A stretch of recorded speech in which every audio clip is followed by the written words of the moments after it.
नमस्कार मित्रों, आइए सुनते हैं कहानी सबसे बड़ा पुण्यात्मा। अगर आपको ये कहानी पसंद आए तो चैनल को सब्सक्राइब करना और वीडियो को लाइक करना ना भूलें।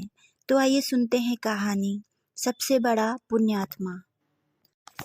काशी प्राचीन समय से प्रसिद्ध है। संस्कृत विद्या का वह पुराना केंद्र है। उसे भगवान विश्वनाथ की नगरी या विश्वनाथपुरी भी कहा जाता है। विश्वनाथ जी का वहाँ बहुत प्राचीन मंदिर है। एक दिन विश्वनाथ जी के पुजारी ने स्वप्न में देखा कि भगवान विश्वनाथ उससे मंदिर में विद्वानों तथा धर्मात्मा लोगों की सभा बुलाने को कह रहे हैं।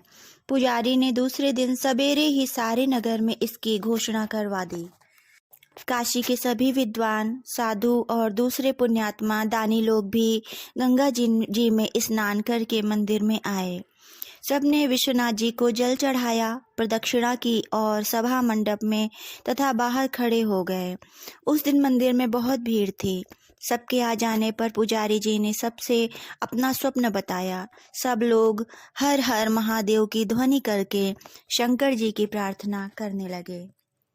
जब भगवान की आरती हो गई, घड़ी घंटे के शब्द बंद हो गए और सब लोग प्रार्थना कर चुके, तब सबने देखा कि मंदिर में अचानक खूब प्रकाश हो गया है। भगवान विश्वनाथ की मूर्ति के पास एक सोने का पत्र पड़ा था, जिस पर बड़े बड़े रत्न जड़े हुए थे।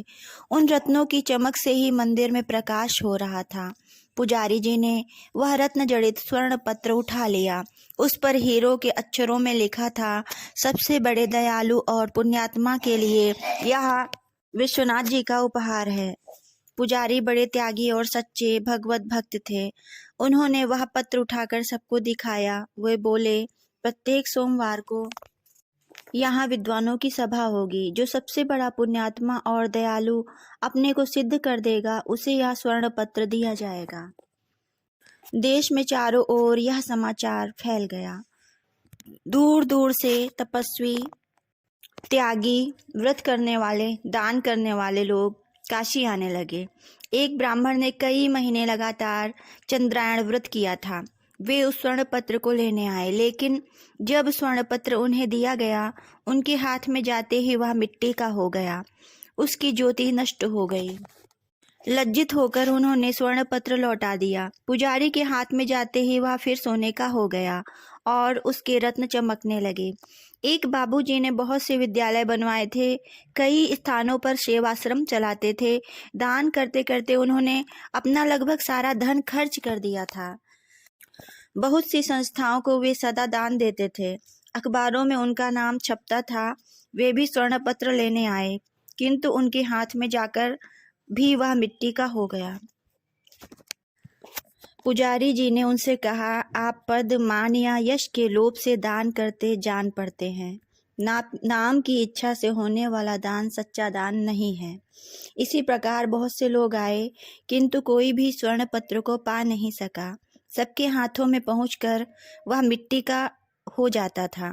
कई महीने बीत गए। बहुत से लोग स्वर्ण पत्र पाने के लोभ से भगवान विश्वनाथ के मंदिर के पास ही दान पुण्य करने लगे, लेकिन स्वर्ण पत्र उन्हें भी मिला नहीं। एक दिन एक बूढ़ा किसान भगवान विश्वनाथ के दर्शन करने आया। वह देहाती किसान था। उसके कपड़े मैले और फटे थे। वह केवल विश्वनाथ जी का दर्शन करने आया था। उसके पास कपड़े में बंधा थोड़ा सत्तू और एक फटा कम्बल था। मंदिर के पास लोग गरीबों को कपड़े और पूड़ी मिठाई बांट रहे थे, किंतु एक कोढ़ी मंदिर से दूर पड़ा कराह रहा था। उससे उठा नहीं जाता था। उसके सारे शरीर में घाव थे। वह भूखा था, किंतु उसकी ओर कोई देख तक नहीं रहा था। बूढ़े किसान को कोढ़ी पर दया आ गई। उसने अपना सत्तू उसे खाने को दे दिया और अपना कम्बल उसे उड़ा दिया। वहां से वह मंदिर में दर्शन करने आया। मंदिर के पुजारी ने अब नियम बना लिया था कि सोमवार को जितने यात्री दर्शन करने आते थे, सबके हाथ में एक बार वह स्वर्ण पत्र रखते थे। बूढ़ा किसान जब विश्वनाथ जी का दर्शन करके मंदिर से निकला, पुजारी ने स्वर्ण पत्र उसके हाथ में रख दिया। उसके हाथ में जाते ही स्वर्ण पत्र में जड़े रत्न दोगुने प्रकाश से चमकने लगे। सब लोग बूढ़े की प्रशंसा करने लगे। पुजारी ने कहा, यह स्वर्ण पत्र तुम्हें विश्वनाथ जी ने दिया है। जो निर्लोभ है, जो दीनों पर दया करता है, जो बिना किसी स्वार्थ के दान करता है और दुखियों की सेवा करता है, वही सबसे बड़ा पुण्यात्मा है। धन्यवाद।